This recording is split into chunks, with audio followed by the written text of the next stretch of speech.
दोस्तों good evening. अच्छा, अमेरिकी बाजार जो है यूएसए मार्केट डाउ जोन्स में कल एक जबरदस्त प्रॉफिट बुकिंग हुई थी और इसी कारण से जो आज हमारे मार्केट में भी जो है गिरावट का एक दौर रहा और कहीं ना कहीं जो है मार्केट ने जो है एक हल्की गिरावट जरूर दिखाई और कहीं ना कहीं स्टॉक्स में भी जो है गिरावट रही है। कुछ स्टॉक्स को अगर आप दरकिनार कर दे तो एक गिरावट जरूर रही है। लेकिन क्या अब मार्केट में अगले ट्रेडिंग सेशन को क्या हो सकता है, निफ्टी में क्या हो सकता है, बैंक निफ्टी की क्या संभावनाएं हैं और जो है स्टॉक्स की एनालिसिस करने का प्रयास करेंगे। स्वागत है आपका आपके अपने चैनल टीके मनी में। मेरा नाम है त्रिभुवन, सर्टिफाइड इन इक्विटी डेरिवेटिव्स में। जो नए लोग हैं वो टेलीग्राम चैनल पर आ सकते हैं, टीके मनी उन्हें सर्च करना है। 12,000 मेंबर्स टेलीग्राम पे पहले से मौजूद हैं। टीके मनी सर्च करके टेलीग्राम पे उनको आ जाना है। और अगर आपको फ्री में डीमैट और ट्रेडिंग अकाउंट ओपन करनी है विथ मेनी बेनिफिट्स अब स्टॉक्स के साथ, तो आप नीचे दी गई डिस्क्रिप्शन में लिंक से अकाउंट ओपन कर सकते हैं अगर आप चाहें तो। चलिए चर्चा की शुरुआत करते हैं। सबसे इंपॉर्टेंट क्या है, मार्केट यानी निफ्टी। देखिए मार्केट में जो है हमारी जो चर्चा क्या थी कि मार्केट में तेजी तभी करनी है जब मार्केट 14,900 के ऊपर निकले।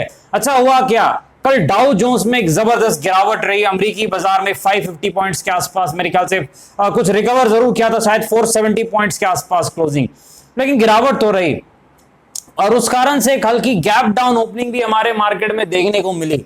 लेकिन देखिए यहां पर जो है कहीं ना कहीं जो है गैप डाउन ओपनिंग के बाद जो है मार्केट कभी भी 14,900 के ऊपर तो गया नहीं। तो वो लेवल जब आया नहीं तो कोई तेजी करने का कोई महत्व है नहीं, कोई फायदा है नहीं। अगर आपने तेजी की और तो लॉस ही होना था कहीं ना कहीं जो है। लेकिन उसके बाद क्या आता है, उसके बाद सपोर्ट जो हमने मॉर्निंग अपडेट में चर्चा की थी 14,700 का सपोर्ट। और देखिए जो सपोर्ट जोन है उससे एक जबरदस्त बाउंस बैक 80 पॉइंट्स का आया और काफी लोगों ने जो है प्रॉफिट भी किया इस बाउंस बैक में। 14,700 का जो सपोर्ट था मॉर्निंग अपडेट में जो हमने डिस्कस किया था, उसके बाद मैंने आपको क्या कहा कि अब ये सपोर्ट काम नहीं करेगा। 14,700 का सपोर्ट अब वैलिड नहीं है क्योंकि एसआर थ्योरी कहती है कि मेरे ख्याल से अब सपोर्ट वैलिड नहीं है। तो अगला जो सपोर्ट था वो 14,600 के आसपास था। उसके बाद देखिए अगली बार जब सपोर्ट आया ब्रेक हो गया और मार्केट 14,649 तक निफ्टी चला गया एक वक्त पर। उसके बाद एक हल्की सी बाउंस बैक और एक फ्लैट सा वही जो है 14,700 के आसपास जो एक क्लोजिंग रही है मार्केट की निफ्टी की। लेकिन अब अगले ट्रेडिंग सेशन में क्या हो सकता है ये बहुत इंपॉर्टेंट है। मार्केट वॉलेटाइल हो गया डाउ जोन्स के कारण, क्योंकि जो है डाउ में एक अच्छी खासी वॉलेटिलिटी और प्रॉफिट बुकिंग देखी जा रही है। जो हमारी उम्मीद भी थी, जो हमारी चर्चा भी थी कि अगले एक दो दिनों में डाउ जोन्स में एक ठीक ठाक प्रॉफिट बुकिंग हो सकती है, तो वो चीज हो रही है। चलिए अब अगले जो ट्रेडिंग सेशन की एनालिसिस करते हैं। पहले विक्स की चर्चा करते हैं। विक्स कहां पर है, 20 पॉइंट समथिंग के आसपास है। जो इंडिया विक्स है, निफ्टी विक्स से कहते हैं, वॉलेटिलिटी इंडेक्स है, तो ठीक है विक्स सपोर्ट के आसपास आ गया, ये चीज ध्यान रखना है। दूसरी चीज क्या है, देखिए अगले ट्रेडिंग सेशन में क्या सपोर्ट रेजिस्टेंस होते हैं। अब ये एक्सपायरी जो है थोड़ी लंबी होने वाली है कहीं ना कहीं, क्योंकि जो है एक दिन एक्स्ट्रा है, कल जरूर एक हॉलीडे है, लेकिन कहीं ना कहीं ये देखना है कि लेवल्स क्या हो सकते हैं एक्सपायरी में। देखिए पहली चीज आपको याद रखनी है कि इस जो वीक है, जो वीकली एक्सपायरी आने वाली है, इसका रेजिस्टेंस क्या होगा, सपोर्ट क्या होगा, वो पहले डिस्कस करते हैं। फिर हम डिस्कस करेंगे कि जो है नेक्स्ट ट्रेडिंग सेशन के लिए क्या सपोर्ट रेजिस्टेंस होगा। देखिए जो ये जो वीक है मेरे ख्याल से 15,100 इस वीक का रेजिस्टेंस होना चाहिए मार्केट के लिए। 15,100 के आसपास का जो लेवल है 50 पॉइंट्स इधर उधर, ये इस वीक के लिए एक रेजिस्टेंस हो सकता है। और सपोर्ट मेरे ख्याल से वो 14,250 के आसपास का लेवल है, ये इस वीक का जो है आज सपोर्ट हो सकता है, जो अगली वीकली एक्सपायरी आने वाली है। यानी ट्रेडिंग जोन ये है इस वक्त पे। अब दूसरी चीज है कि ये तो ट्रेडिंग जोन हमें पता चल गया कि क्या है, जो कि ऑप्शन राइटर्स के थोड़ा काम आता है, इसलिए मैं डिस्कस कर देता हूं। लेकिन अब देखना है कि भाई क्या हो सकता है अगले ट्रेडिंग सेशन को। तो पहली चीज है रेजिस्टेंस कहां पर है, क्या लेवल निकलने के बाद एक तेजी आ सकती है। मेरे ख्याल से 14,760 से 780 का ये जो जोन है, 14,000 मेरे ख्याल से जो 760 780 का जोन है, जब मार्केट इसके ऊपर निकलेगा तो मेरे ख्याल से एक शॉर्ट टर्म में हल्की तेजी जो है वो जरूर आ सकती है। ये चीज आपको याद रखनी है। 14,760 से और 14,780 का लेवल अगर निकलता है ऊपर की तरफ तब एक तेजी आ सकती है। दूसरी चीज रेजिस्टेंस कहां पर है, बहुत ज्यादा इंपॉर्टेंट है भाई कि अगला रेजिस्टेंस कहां पर है। देखिए अगला जो रेजिस्टेंस मुझे इस वक्त मार्केट में दिख रहा है वो 14,900 का दिख रहा है। 14,900 के आसपास जो है अगला रेजिस्टेंस जो अगले ट्रेडिंग डे के लिए मुझे इस वक्त निफ्टी का दिख रहा है, लेकिन रेजिस्टेंस भी डिपेंड करता है मार्केट कहां ओपन होता है। दूसरी चीज, कल तो हमारे यहाँ हॉलीडे है, लेकिन देखना है कैसी जो है ग्लोबल मार्केट्स में चाल रहती है। दूसरी चीज ये देखिए कि कहां पर जो है सपोर्ट है। सपोर्ट इस वक्त मेरे ख्याल से बेटर रहेगा 14,600 के आसपास का सपोर्ट जो है इस वक्त ज्यादा वैलिड रहना चाहिए। तो निफ्टी में जो एक सपोर्ट दिख रहा है 14,600 के आसपास, लेकिन एक चीज आपको याद रखनी है, ये सपोर्ट तभी वैलिड होगा अगर मार्केट थोड़ा सा फ्लैट टू पॉजिटिव या हल्का सा ही नेगेटिव रहे, फ्लैट टू पॉजिटिव या हल्का सा ही नेगेटिव रहे, अदरवाइज ये सपोर्ट काम नहीं करेगा। इसका मतलब है अगर गैप डाउन ओपनिंग हो जाए नीचे की तरफ तो मेरे ख्याल से ये सपोर्ट काम नहीं करेगा। इसके जो है सपोर्ट के जो है वो कहीं ना कहीं धज्जियां उड़ सकती है, चीज आपको याद रखनी है। तो 14,600 का सपोर्ट है, रेजिस्टेंस 14,900 के आसपास है। लेकिन अगर किसी कारण से मार्केट में तेज गिरावट होती है तब मेरे ख्याल से नीचे के तरफ जो है सपोर्ट हो सकता है वो 14,450 से लेके 14,500 का, यानी 14,450 से लेके जो है 14,500 का जो जोन है निफ्टी में, ये अगला सपोर्ट हो सकता है अगर मार्केट में गिरावट होती है, गैप डाउन ओपनिंग होती है, यानी नीचे के तरफ अगर ओपनिंग होती है तो। और जो है रेजिस्टेंस कहां पर है 14,900 के आसपास है, ये लेवल्स आपको याद रखने हैं। और जो है अगर कुछ चेंजेस होते हैं, क्योंकि चेंजेस होंगे, आपको पता है कहीं ना कहीं एक हॉलीडे है तो हो सकता है ऊपर नीचे एक गैप अप या गैप डाउन हो सकता है, तो हम उस हिसाब से जो है टेलीग्राम पर डिस्कस करेंगे लेवल जो है। आगे बढ़ते हैं, बैंक निफ्टी के पास चलते हैं। देखिए बैंक निफ्टी में भी हमारी एक एनालिसिस थी कि बैंक निफ्टी में अगली तेजी तभी आएगी जब वो 33,100 के लेवल को निकालेगा, इस जोन को।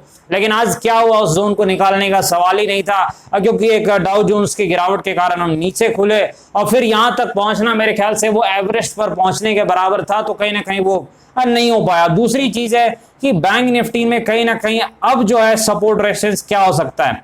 देखिए एक जो इमीडिएट सपोर्ट मुझे बैंक निफ्टी का दिख रहा है वो 32,300 के आसपास दिख रहा है, 32,350 के आसपास एक सपोर्ट दिख रहा है। पर ये बहुत बड़ा सपोर्ट तो मैं नहीं कह सकता हूं, लेकिन एक ट्रेडिंग सपोर्ट हो सकता है अगर मार्केट ऊपर खुले तो। अगर मार्केट ऊपर खुले तो मेरे ख्याल से ये जो लेवल है ये एक सपोर्ट का काम कर सकता है 32,350 के आसपास का। रेजिस्टेंस कहां पर है, काफी दूर में 33,100 के आसपास जो है बैंक निफ्टी का रेजिस्टेंस इस वक्त भी है, जो कल के दिन भी मेरे ख्याल से था। वही रेजिस्टेंस अगले ट्रेडिंग सेशन में बैंक निफ्टी का होने वाला है 33,100 के आसपास का। और जो सपोर्ट है वो पहला सपोर्ट है 32,350 के आसपास, और दूसरा सपोर्ट अगर मार्केट में कुछ और चाल आती है तो हम डिस्कस करेंगे टेलीग्राम पर। लेकिन फिर भी अगर आप कहें तो दूसरा सपोर्ट आप कह सकते हैं 32,000 के आसपास है, क्योंकि एक मानसिक लेवल है, तो अक्सर मानसिक लेवल कई बार सपोर्ट का काम करते हैं, बहुत ज्यादा तो नहीं लेकिन कई बार कर जाते हैं।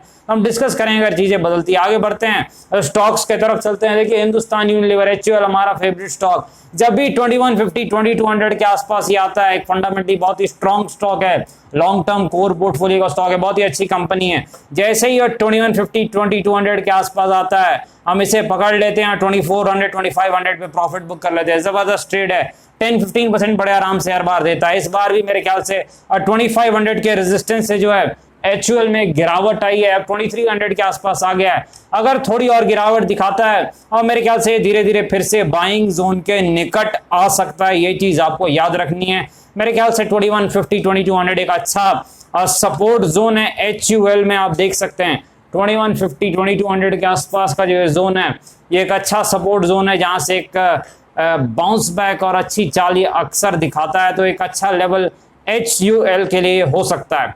चलिए आगे बढ़ते हैं, नौकरी के पास चलते हैं, यानी कि थोड़ी नौकरी करते हैं। इन्फो एज एक और नाम है इसका, इन्फो एज। देखिए फंडामेंटली तो ये एक स्ट्रॉन्ग कंपनी है इन्फो एज जो है, लेकिन टेक्निकली संकट में है भाई, जबरदस्त गिरावट दिखा रहा है, लगातार जो है प्रॉफिट बुकिंग इसमें जारी है। और कहीं ना कहीं सपोर्ट कहां पर है, अब ये सपोर्ट के नजदीक आ चुका है। मेरे ख्याल से ये जो लेवल है 4250 4200 के आसपास का, ये एक टेक्निकल सपोर्ट हो सकता है इन्फो एज के लिए। 4200 45 और 4250 के आसपास का जो जोन है, ये जोन आप देख सकते हैं 4200 से 4250 का जोन, ये एक सपोर्ट का काम कहीं ना कहीं इन्फो एज में कर सकता है, ये चीज आपको याद रखनी है।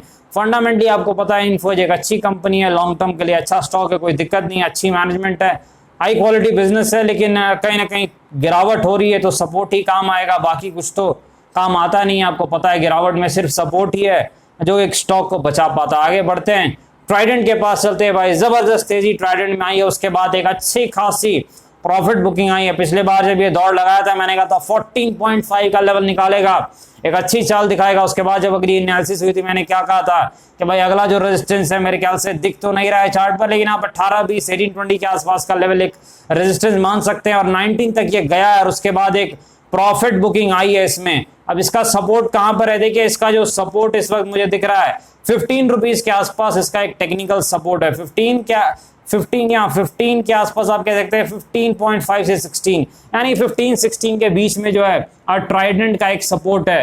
कहीं ना कहीं 15-16 का जो जोन है ट्राइडेंट का एक अगला सपोर्ट हो सकता है। अब मेरे ख्याल से इसकी सर्किट जो है रिवाइज कर दी गई है, कहीं ना कहीं अब 5% की इसकी सर्किट हो गई है, तो एक गिरावट रही है। अब देखते हैं यहाँ पर आगे रेजिस्टेंस कहाँ पर है, 20 के आसपास ही रेजिस्टेंस है। 20 एक मानसिक लेवल भी है और 19.5 से गिरा भी है, जहां से पलटी मारा और जहां मानसिक लेवल वो रेजिस्टेंस का काम कर सकते हैं। और सपोर्ट कहां पर है, 15-16 के आसपास है सपोर्ट ट्राइडेंट में, ये चीज भी आपको याद रखनी है। आगे बढ़ते हैं, टाटा स्टील के पास चलते हैं। देखिए टाटा स्टील और बाकी जितने स्टील स्टॉक्स है बिल्कुल रॉकेट की रफ्तार से दौड़ रहे थे, लेकिन ये सिक्लिकल स्टॉक्स हैं, इसका मतलब है एक अच्छे समय में जबरदस्त दौड़ते हैं और फिर उसी तेजी से गिरते भी इनकी आदत है। तो आज जो है गिरावट रही है और कहीं ना कहीं ये ग्लोबल स्टॉक्स होते हैं, ये ज्यादा इनकी जो है प्राइस जो है स्टॉक प्राइस ऊपर नीचे ग्लोबल मार्केट से ज्यादा डिपेंड रहती है बजाय कि इंडिया के मार्केट से, क्योंकि ज्यादा जो मुनाफा है इनका वहीं से आता है।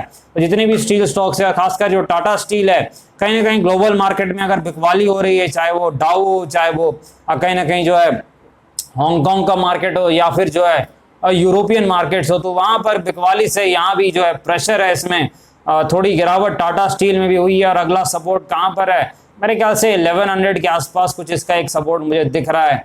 तो ये चीज याद रखनी कि सिक्लिकल स्टॉक है और पार्टी जबरदस्त चल चुकी है, तो मेरे ख्याल से अब ट्रेडिंग के व्यू से काम करें तो ज्यादा बेटर रहेगा, क्योंकि अगर आप इन्वेस्टर बन के अगर अभी काम करेंगे तो हो सकता है काफी समय तक इसमें इन्वेस्टर भी बने रह सकते हैं। ये चीज आपको याद रखनी है।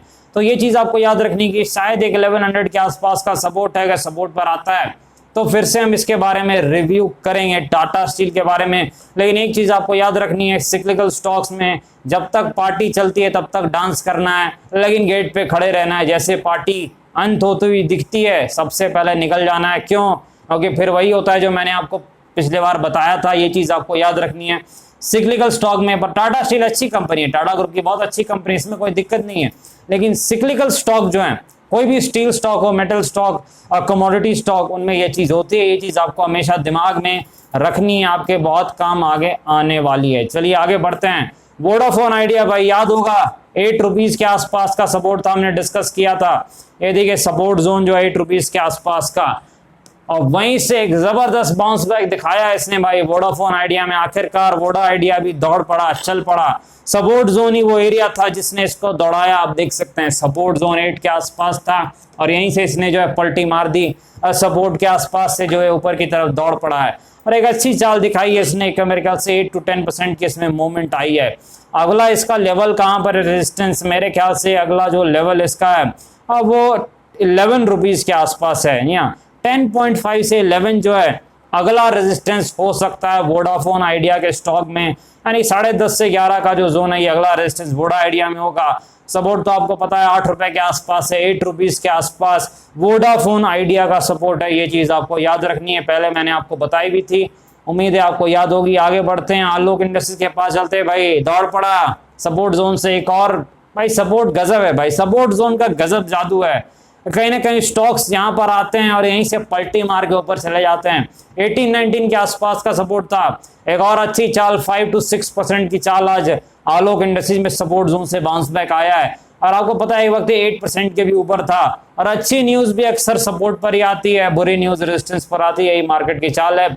सपोर्ट आया तो मेरे ख्याल से एक न्यूज भी आई है, कुछ MSCI इंडेक्स में भी इसे शामिल किया गया है, तो कहीं ना कहीं इससे एक अच्छा जो है इसे बाउंस बैक का मौका मिला है। और जबरदस्त है 21 के आसपास एक वक्त चला गया था, थोड़ी प्रॉफिट बुकिंग आई है मार्केट के साथ, लेकिन ठीक है एक अच्छा बाउंस बैक आया है। तो यहाँ पर आपको याद रखना है आलोक में अगला लेवल कहाँ है, ऊपर पे 22.5 इसका अगला रेजिस्टेंस लेवल है।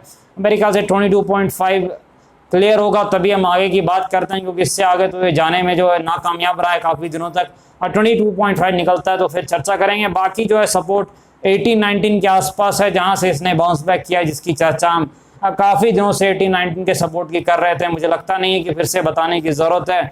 डिस्क्लेमर पता है आपको, वीडियो एजुकेशनल इन्फॉर्मेशन पर्पज करके अपने फाइनेंशियल से बात करें, बाजार में काफ़ी जोखिम है, थोड़ा ध्यान से काम करें। धन्यवाद।